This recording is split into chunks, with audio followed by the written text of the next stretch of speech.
Today, let's journey through the epic timeline of architecture, tracing 10,000 years of human creativity.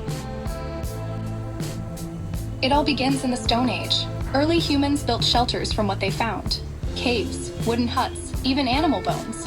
But soon, they started creating awe-inspiring monuments like Stonehenge and Göbekli Tepe, structures aligned with the stars, signaling the dawn of architectural design.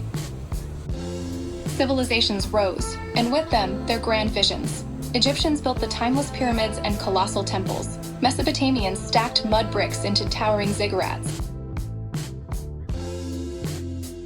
Indus Valley showcased planned cities with drainage systems.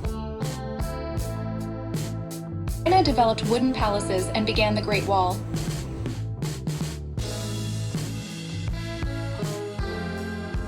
Meanwhile, the Greeks perfected beauty through proportion.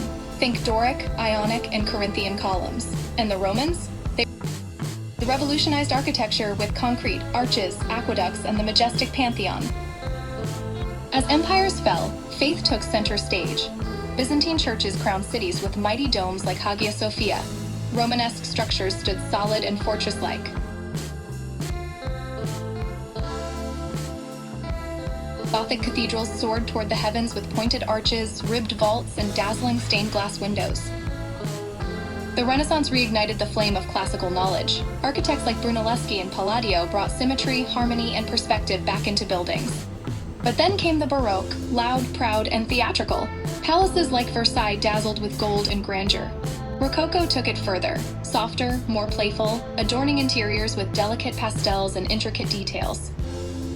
Tired of all the drama, architects turned back to simplicity. Columns, domes, and pure symmetry defined neoclassicism. The 19th century loved revivals. Gothic cathedrals returned, Romanesque castles reappeared. At the same time, the Industrial Revolution birthed new materials: iron, glass, and steel. Structures like the Crystal Palace and the Eiffel Tower redefined what buildings could be.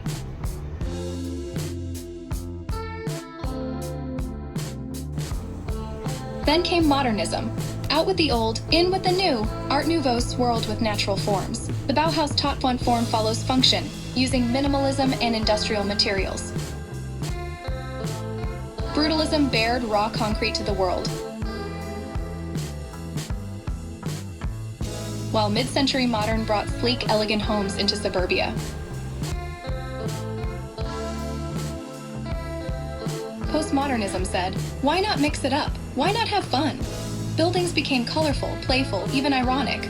Deconstructivism broke rules, bending steel and glass into chaotic, breathtaking forms. Today, sustainable and parametric architecture pushes design to new frontiers, blending technology with ecology. On which era of architecture fascinates you the most? Tell us in the comments below, and don't forget to like, share, and subscribe for more journeys into the world of design.